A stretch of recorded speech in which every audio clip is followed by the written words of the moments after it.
This video is about Pee Wee Russell, the clarinet player, and I've got two readings. One is a shorter reading from The Best of Jazz Essential Guide, and the other one is a much longer reading from the book called Reading Jazz, which is a sort of like an interview with Pee Wee Russell. Only it describes the interview rather than comes up with what he said exactly. Anyway, you'll see what that's about. And in between the two, I'll have a quick word about what I've seen of Pee Wee Russell on YouTube, because he's got some interesting stuff on there. And I'd just like to thank, and I will again, Massimo Casulini, for putting on a lot of CDs and stuff on YouTube for these old players.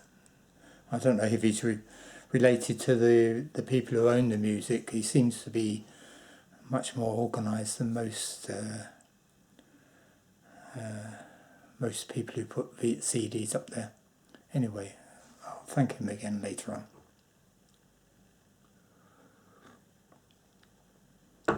It's the first reading from the Best of Jazz Essential Guide, and it's attributed to Martin Gayford. And it's very small writing, so I'll have to take my glasses off to read this. Pee Wee Russell. Russell was one of jazz's most notable musical eccentrics, as well as a supreme clarinetist. His approach to the clarinet took the dirty style of an anarchic extreme. In Russell's solos of the 30s and 40s, his clarinet grunts, shrieks, rasps, and approaches the theme with a harmonic laissez-faire unheard of at the time. And he looked as odd as he sounded, a tall, thin man with drooping shoulders and a mustachioed, long-nosed face somewhere between George Orwell's and Snuzzle Durante's. Russell recorded early on with Coleman Hawkins and Henry Allen. The latter was an equally idiosyncratic fellow spirit, and their recordings are among the most hell for leather in existence. But he was mainly associated with the white Chicagoan traditionalists. Throughout the 30s and 40s, Russell was a mainstay of Eddie Condon's groups and recorded numerous sides with them. But after a serious illness in 1950, brought on by alcoholism, he cut loose from the Condon-style Dixieland. In the 50s and 60s, he often worked with more modern musicians, at one stage with a piano-less quartet, performing compositions by Coltrane, Monk and Ornette Coleman. And the playing of his later years could be as gentle and diaphanous, sometimes the notes seemed to be no more than saliva and a sigh, as his early work was ferocious. Well, that's so. I've heard a lot of people say that his early work was this very rough approach to the clarinet, more like maybe a cornet player of those days had, not a clarinet player at all. But I haven't found anything exactly like that on YouTube. I found a video of an after-hours jam session in Eddie Condon's club, and he's playing there with Eddie Condon, Wild Bill Davis on the trumpet, the Lion Smith on piano, and obviously Condon on guitar, and a few other people just sitting around looking pretty. And in that, he doesn't do all that rasping and grunting and stuff. He just plays very nicely, I think. But it sounds as though the others are having trouble fitting in with him. When the others play together, while Bill Davis in particular leading, they just gel and woof, off they go. But when Russell starts up, it grinds to a halt, or the rhythm section does, and he just plays by himself. It's all very, very nice. I enjoy it. Very nice playing, but it sounds as though the others can't quite get with what he's playing. And the Lionsmith does join in much better than the others do. But that's the old style.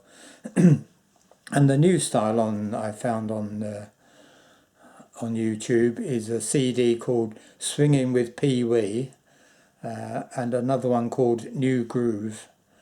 And they're both really good. One of them is playing with a trombone player, and it just sounds nice, happy, modern, mainstream stuff. It's very good, and I thoroughly enjoyed that. So now on to the longer work.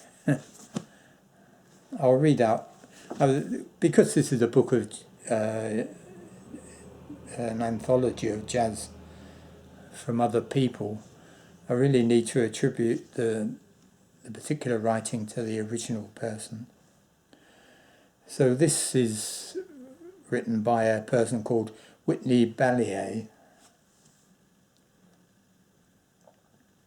It says, a book could be filled, and many have been, with the work of Whitney Balliet, the New Yorker's jazz critic for almost 40 years, and generally acknowledged as the finest stylist as well as one of the most perceptive writers in the field.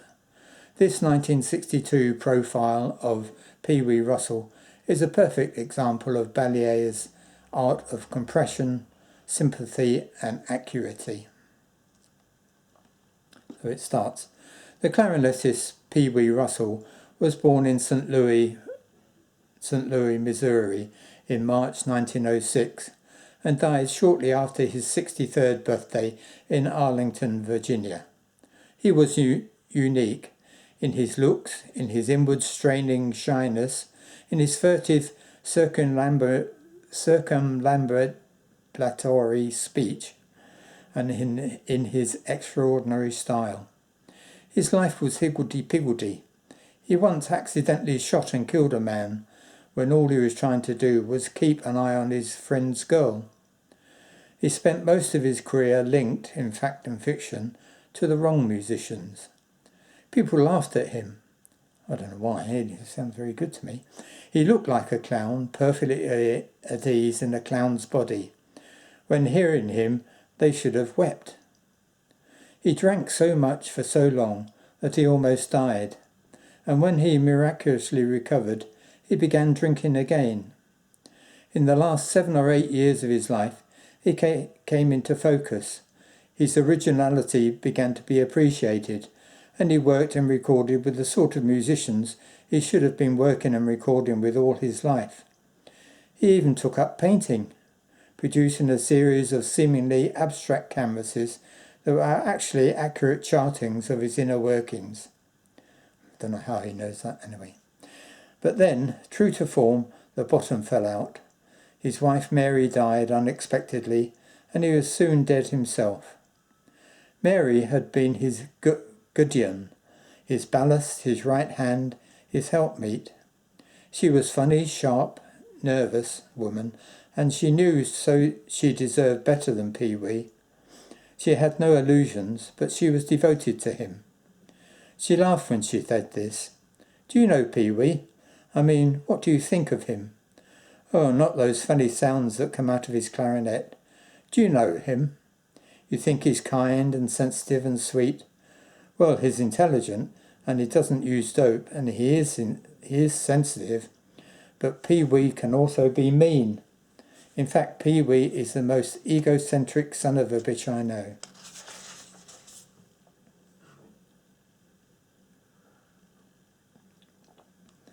No jazz musician has ever played with the same daring and nakedness and intuition. His solos didn't always arrive at their original destination. He took wild improvisational chances, and when he found himself above the abyss, he simply turned in another direction, invariably hitting firm ground. His singular tone was never at rest. He had a rich chalumu register, I think that's the lower register, a piping upper register, and a whining middle register. And when he couldn't think of anything else to do, he growled. Above all, he sounded cranky and querulous, but that was camouflage, for he was the most plaintive and lyrical of players. He was particularly affected in a medium or slow-tempo blues. His chart in the Shalambo range, with a delicate rush of notes that were intensely multiplied into a single unbroken phrase that might last the entire chorus. Thus he'd begin with a pattern of winged double-time staccato notes that moved steadily downward, where were abruptly pierced by falsetto jumps. When he had nearly sunk out of hearing, he reversed the pattern, keeping his myriad notes back to back, and then swung into an easy uphill down-dale movement, topping each rise with an oddly placed vibrato. By this time his first chorus was over, and one had the impression of having passed through a crowd of jostling, whispering people. Russell then took what appeared to be his first breath, and momentarily breaking the tension he had established, opened the next chorus with a languorous, questioning phrase made up of 3 or 4 notes, at least one of them a spiny dissonance of the sort favoured by Thelonious Monk. A closely linked variation would follow, and Russell would fill out the chorus by reaching behind him and producing an ironed paraphrase of the Kalamu first chorus. In his final chorus, he would move shakily up and down the middle register with tissue paper notes and placid rests, taking on a legato "I've made it" attack that allowed the listener to move back from the edge of his seat.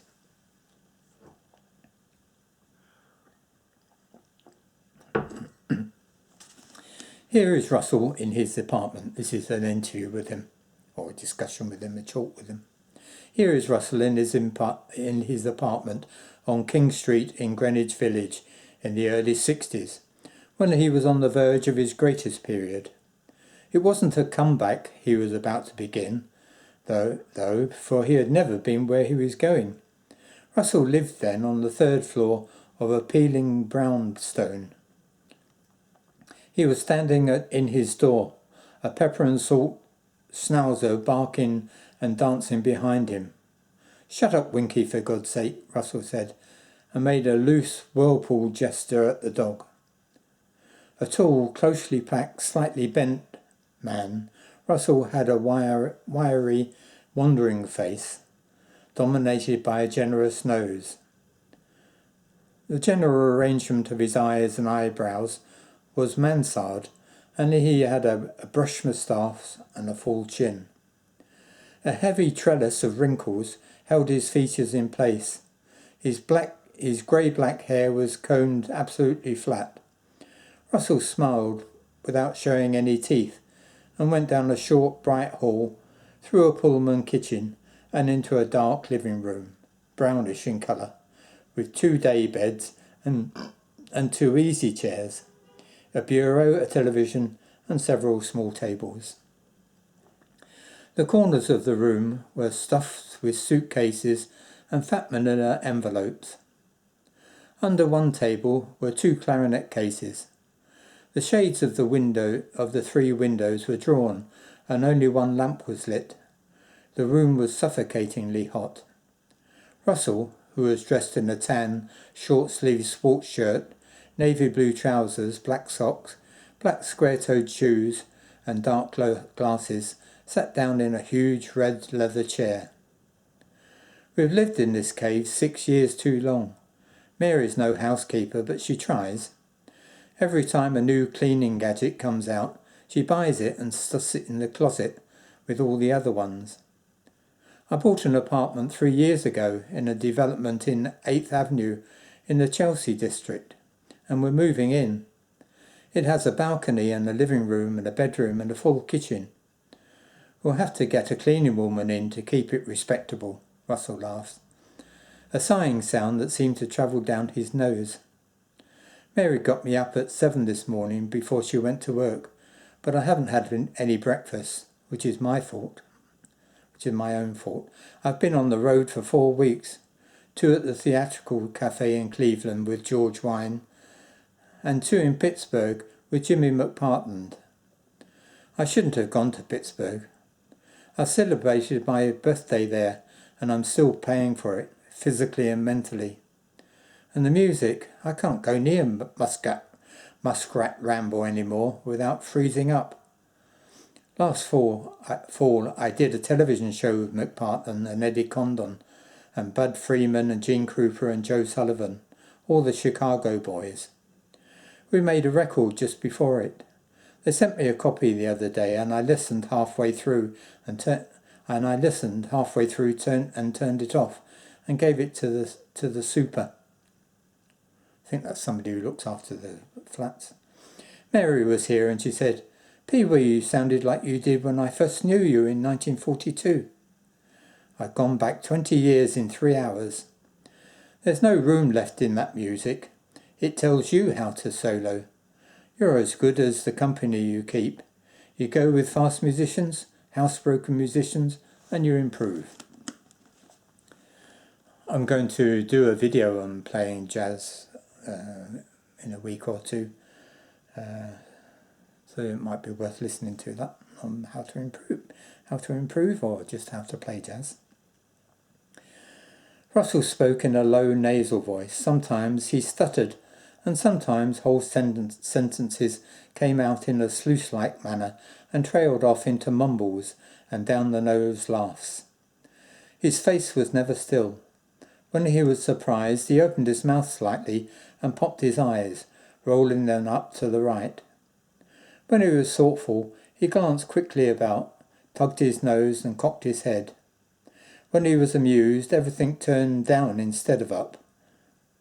The edges of his eyes, his eyebrows, and the corners of his mouth. Russell got up and walked with short, crabwise steps into the kitchen. "Talking dries me up," he said. "I'm going to have an ale." There were 4 framed photographs on the walls. 2 of them showed what was already unmistakably Russell in a dress and long curly hair. In one, he was sucking his thumb.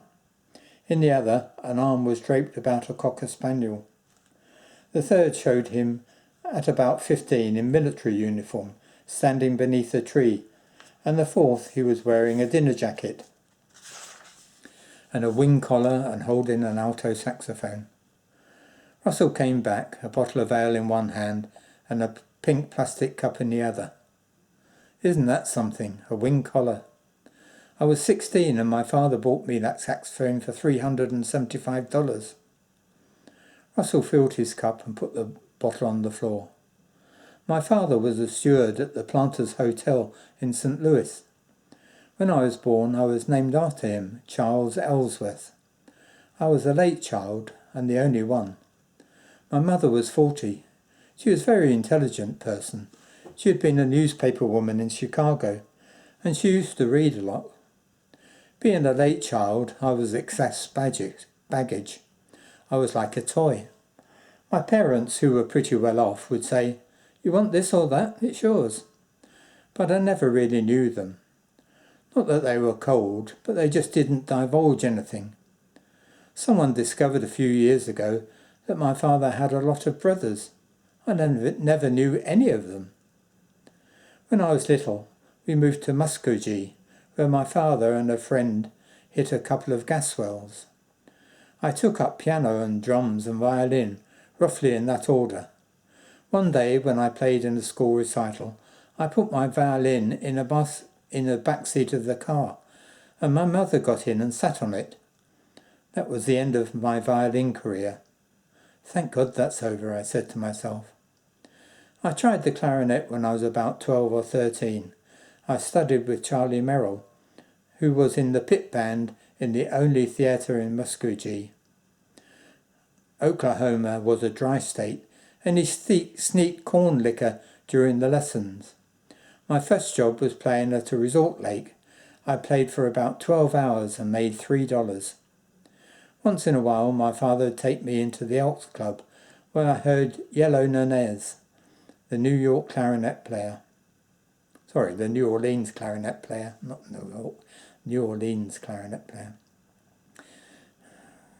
If you see the word New, it jumps to New York. New Orleans clarinet player. He had a trombone and a piano and drums with him, and he played the lead in the ensembles. On my next job, I played the lead, using the violin part. Of course, I had already heard the original Dixieland Jazz Band on record. I was anxious in school, anxious to finish it. I'd drive my father to work in his car, and instead of going on to school, I'd pick up a friend and drive around all day.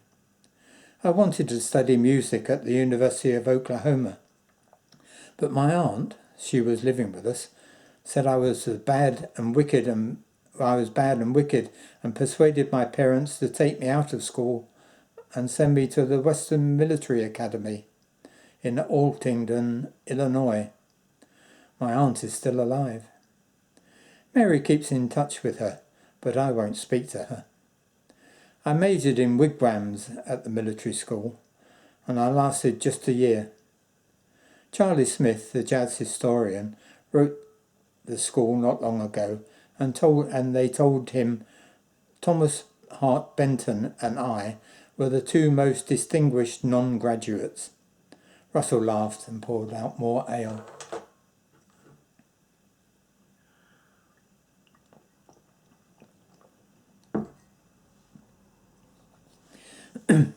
We moved back to St. Louis, and I began working in Herbert Berger's hotel band.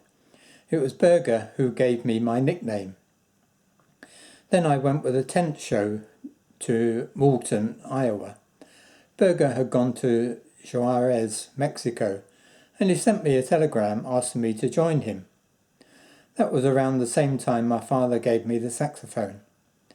I was a punk kid, but my parents, can you imagine, said, "Go ahead, good riddance." When I got to Juarez, Berger told me, to my surprise, I wouldn't be working with him, but across the street with piano and drums in the big kids' place, which had a bar about a block long. There weren't any microphones, and you had to blow. I must have used a board for a reed. 3 days later, there were union troubles and I got fired and joined Berger. This wasn't long after Pancho Villa and all the Mexicans wore guns. There'd be shooting in the streets day and night, and nobody paid any attention. You'd just duck into a saloon and wait till it was over. The day Berger hired me, he gave me a $10 advance. This was a lot of money, and I went crazy on it. It was the custom of Juarez to hire a kind of cop at night for $1, and if you got into a scrape, he'd clop the other guy with his billy. So I hired one and got drunk, and we went to see a bulldog badger fight, which is the most vicious things you can imagine. I kept on drinking and finally told the cop to beat it, that I knew the way back to the hotel in El Paso across the river. Or I thought I did, because I got lost and had an argument over a tab, and the next thing I was in jail. What a place, mister. A big room with bars all the way round, and bars for a ceiling and the floor like a cesspool, and full of the worst cutthroats you ever saw. I was there 3 days on bread and water before Berger found me and paid $10 to get me out. Russell's voice trailed off. He squinted at the bottle, which was empty, and stood up. I need some lunch.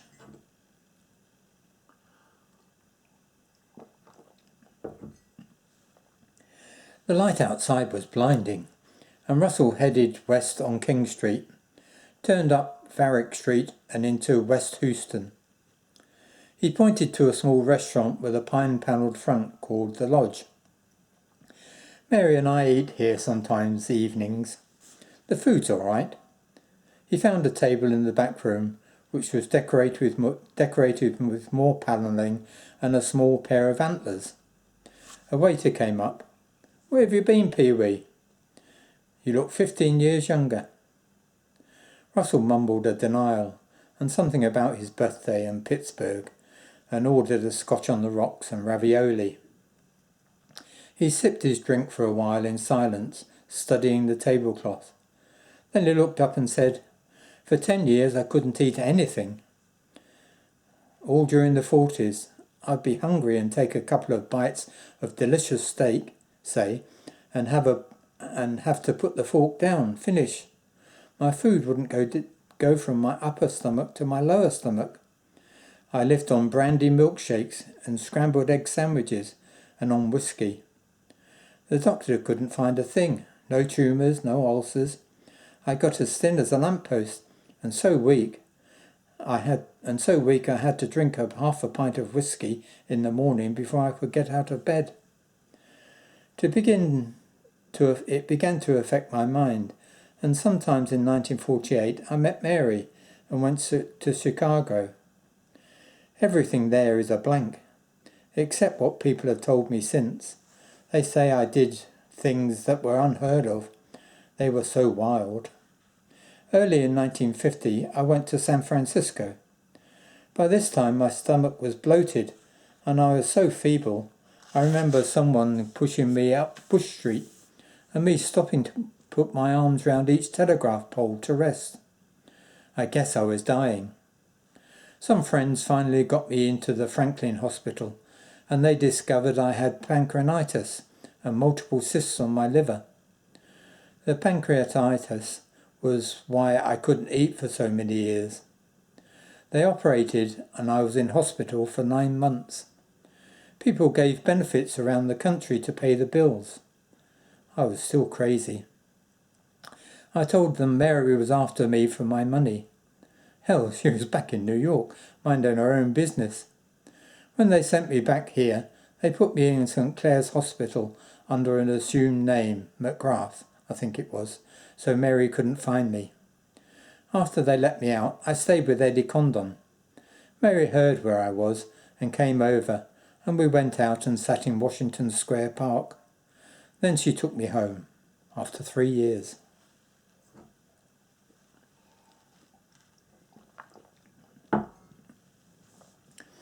Russell picked up a spoon and twiddled the ends with his long, beautifully tapered fingers on it, as if it were a clarinet.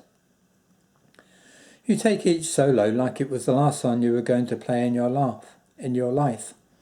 What notes to hit and when to hit them, that's the secret. You can make a particular phrase with just one note, maybe at the end, maybe at the beginning. It's like a little pattern. What will lead in quietly and not be too emphatic. Sometimes I jump the right chord and use what seems to be to the next guy, and what seems wrong to the next guy, but I know it's right for me. I usually think about 4 bars ahead what I'm going to play. Sometimes things go wrong and I have to scramble. If I can make it to the bridge of the tune, I know everything will be all right. I suppose it's not that obnoxious, the average musician. I suppose it's not that obnoxious the average musician would notice. When I play the blues, mood, frame of mind enters into it. One day your choice of notes would be melancholy, a blue trend, a drift of blue notes. Next day your choice of notes would be more cheerful. Standard tunes are different. Some of them require a legato treatment, another have sparks of rhythm you have to bring out. In lots of cases, your solo depends on who you're following. The guy played a great chorus and you say to yourself, how am I going to follow that? I applaud him inwardly, and it becomes a matter of silent pride. Not jealousy, mind you, a kind of competition. So I make myself a guinea pig. What the hell? I'll try something new. All this goes through your mind in a split second. You start, and if it sounds good to you, you keep it up and write a little tune of your own.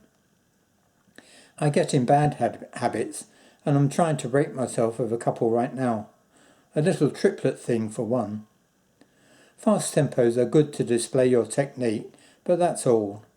You prove you know the chords, but you don't have the time to insert those new chords you could at lower tempos.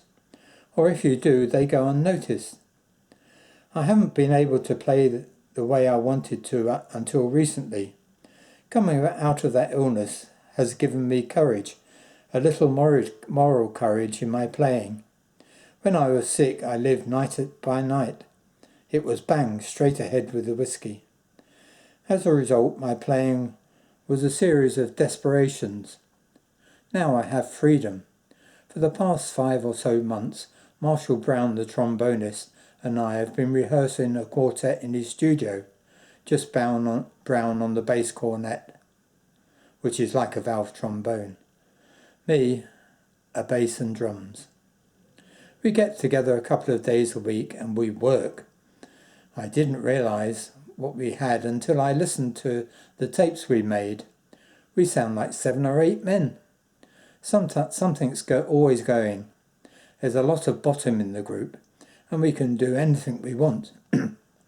Soft, crescendo, decrescendo, textures, voicings. What musical knowledge we have, we use it. A little while ago, an A&R man from one of the New York jazz labels approached me and suggested a record date, on his terms. Instead, I took him to Brown's studio to hear the tapes. He was cool at first, but by the 3rd number, he looked different. I scared him with a stiff price, so we'll have to see what happens. A record with a quartet would feel just right, and no Muscat Ramble, and no Royal Garden Blues. I think he's had enough of those.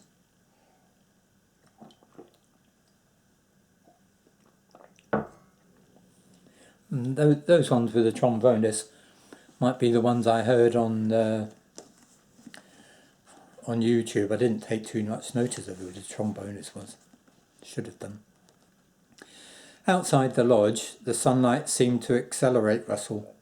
He got back to King Street quickly. He unlocked the door and Winky barked. "Cut that out, Winky," Russell shouted. "Mary will be here soon and take you out."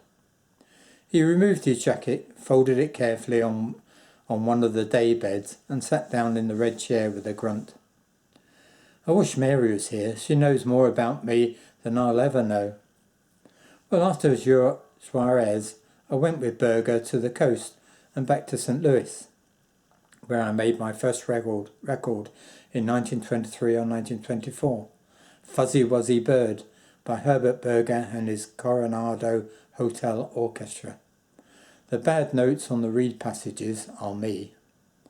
I also worked on the big riverboats, the JS and the St. Paul, during the day, and then stayed at night to listen to the good bands, the Negro bands like Fate Marrables and Charlie Creeths. Then Sonny Lee, the trombonist, asked me did I want to go to Houston to play in Pet Kelly's group, Pet Kelly's Bad Boys. At this time, spats and derby were the vogue, and that's what I was wearing when I got there. Kelly looked at me in the station and didn't say a word. We got in a cab, and I could feel him still looking at me. So I rolled down the window and threw the derby out. Kelly laughed and thanked me. He took me straight to Grogan's music store and sat down at the piano and started to play. He was marvellous, a kind of stride pianist, and I got panicky. About 10 minutes later, a guy walked in, took a trombone off the wall and started to play. It was Jack Teagarden. I went over to Peck when they had finished and said, "Peck, I'm in over my head. Let me work a week and make my fare home." But I got over it, and I was with Kelly for several months. Russell went into the kitchen to get another bottle of ale. Not long after I got back to St. Louis, Sonny Lee brought Big Spiderek round to my house, and bang, we hit it right off. We were never apart for a couple of years. Day, night, good, bad, sick, well, broke, drunk. Then Bix left to join Gene Goldket's band, and Red Nichols sent for me to come to New York. That was 1927. I went straight to the old Manger Hotel and found a note in my box. "Come to the speakeasy under the Roseland Ballroom." I went over and there was Red Nichols and Eddie Lang and Miff Mole and Vic Burton. I got panicky again. They told me there'd be a recording date at Brunswick the next morning at night, and don't be late. I got there at 8:15. The place was empty, except for a handyman. Maul arrived first. He said, "You look peaked, kid," and opened his trombone case and took out a quart. Everybody had quarts. We made Ida, and it wasn't any trouble at all. In the late 20s and early 30s, I worked in a lot of bands and made God knows how many records in New York. Cass Hagen, Bert Lowen, Paul Sprecht, Ray Levy, and the Scranton Sirens, Redden, of course. We lived uptown at night. We heard Elmer Snowden and Louis Russell and Ellington. Once I went to a ballroom where Fletcher Henderson was. Coleman Hawkins had a bad cold, and I sat in for him on one set. My God, those scores. They were written in 6 flats, 8 flats. I don't know how many flats. I never saw anything like it.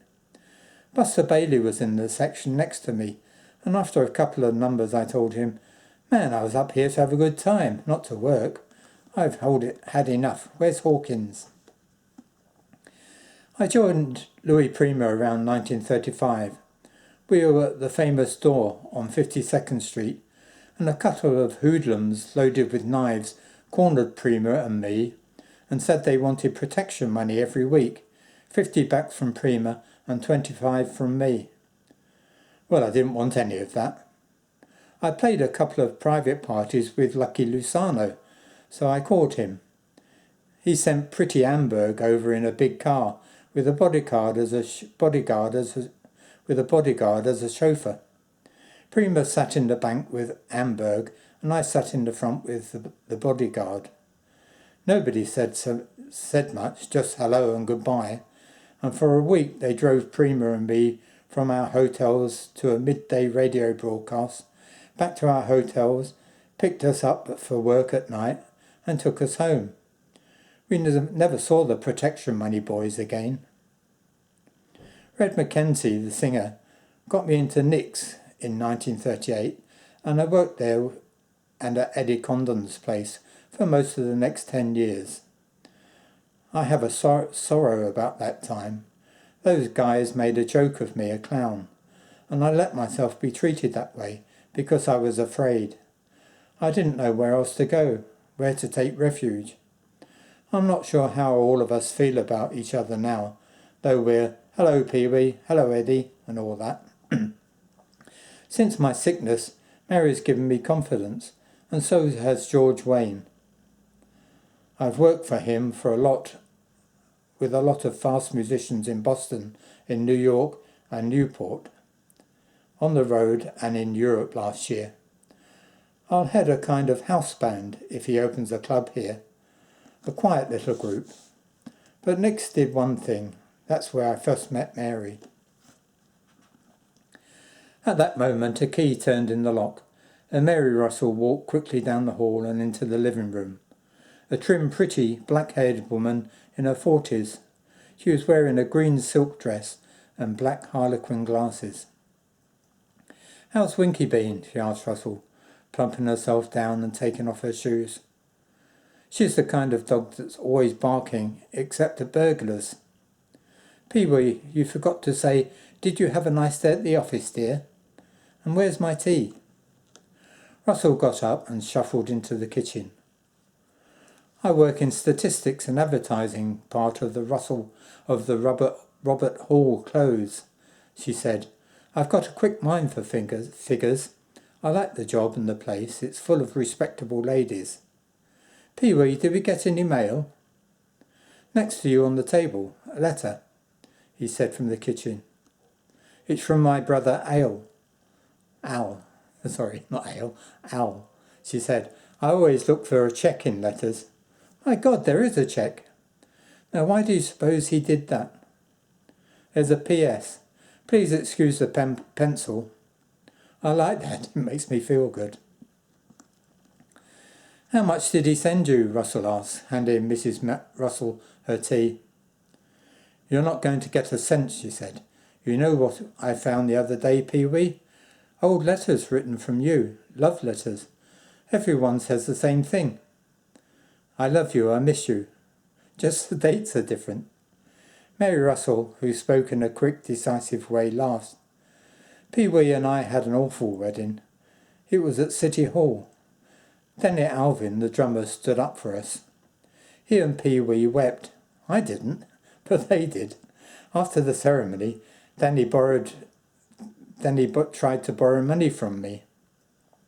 Pee-wee didn't buy me any flowers, and a friend lent us a wedding ring. Pee-wee has never given me a wedding ring.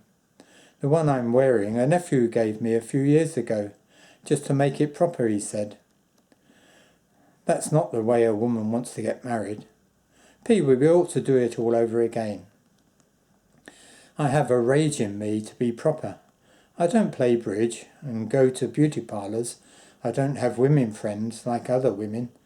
But one thing Pee-wee and I have that no one else has, we never stop talking when we're with each other. Pee-wee, you know why I love you. You're like Papa.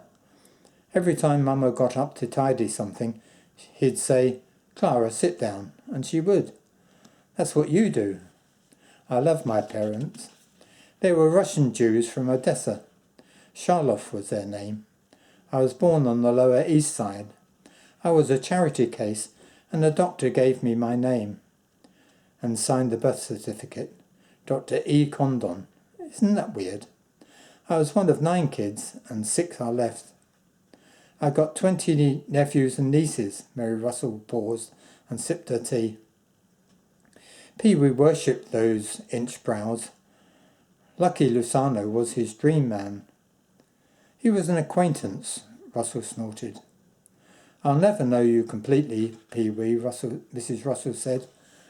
She took another sip of tea, holding the cup with both hands. Sometimes Pee-wee can't sleep. He sits in the kitchen and plays solitaire. And I go to bed in there and sing to him. Awful songs like Belgian Rose and Carolina Mammy. I have a terrible voice. Oh, God, Russell muttered.